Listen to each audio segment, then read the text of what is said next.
Hello, I'm Garen and I'm coming to you from Hamilton East Public Library's Ignite Studio. We have another fun project today, and we're going to do a little bit of a demonstration about materials and processes for collage, and specifically three-dimensional collage. Now, you might be familiar with some famous collage artists such as Henri Matisse, Kara Walker, Pablo Picasso, Barbara Kruger, or Robert Rauschenberg. You might not be familiar, however, with a three-dimensional collage artist named Joseph Cornell. Joseph Cornell made collage boxes, now known as Cornell boxes, with lights and many different objects, as well as newspaper clippings and interior design papers, anything that reminded him of friends and family that he would then give as gifts. A collage is an excellent piece of art that you can give as a gift, and we're going to be going over some ways to accomplish those today. Now, whereas in the past they probably used some toxic resins and some epoxies to make three-dimensional collage, we're going to steer you towards some water-based, non-toxic elements so that you can do these sorts of collages with your friends and family.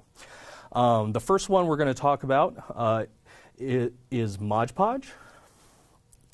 And Mod Podge, as you can see, is a great adhesive. It is a decoupage adhesive, and it is used not only to laminate different sorts of paper. You can use photographs, magazine paper, or newspaper, but it's also used as a sealant or a finish on the finished piece.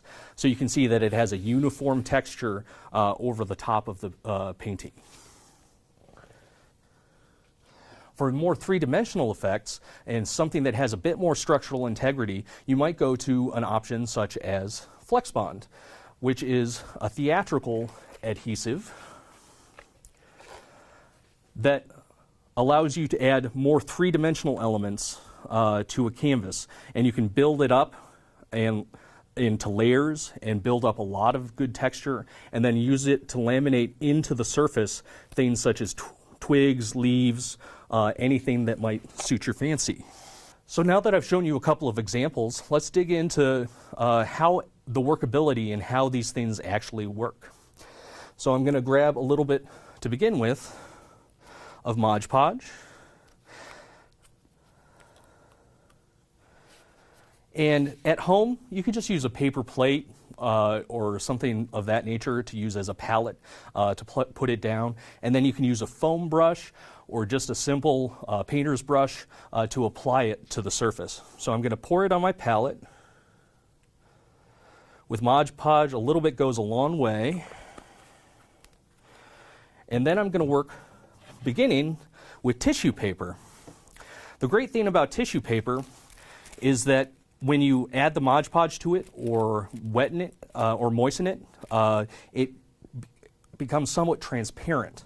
So you can take it, and we'll begin by giving it a generous amount on the surface, and then we can apply it directly onto the canvas into whatever shape or form we want.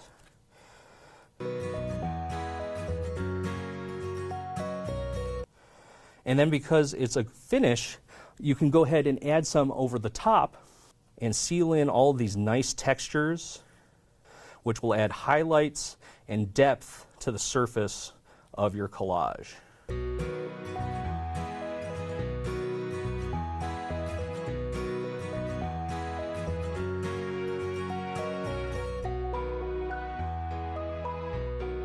Just like so.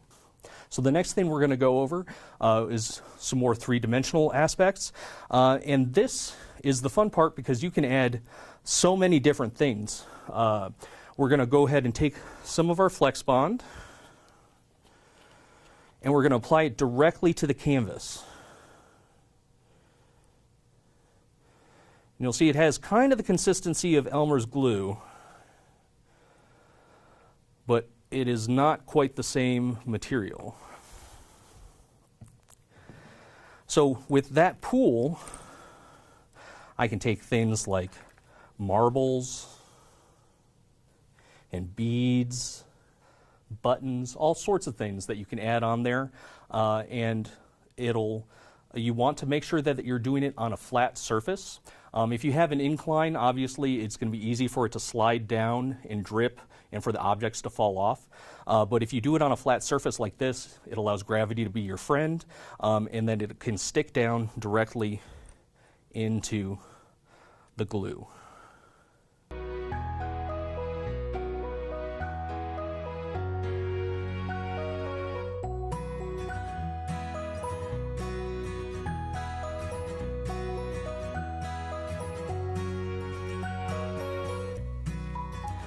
Okay, now that I've added my objects and some cord, I'm going to go ahead and allow this to dry for a little while, and I'll be back with you in just a moment. All right, we're back, and we've allowed the Flex Bond to dry for a little bit of time. It dries pretty well within about a half hour, but you're going to want to let it cure for transparency overnight.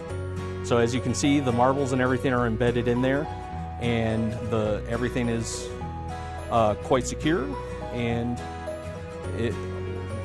that'll allow you to put lots of different things, stones, shells, whatever you would like. So that's all for our project today. Feel free to join us next time, and definitely share your work with us on our Ignite Community Discussion Board on Facebook, and follow us on Twitter and Instagram. Once again, I'm Garen Roby, and thank you very much from Ignite Studio.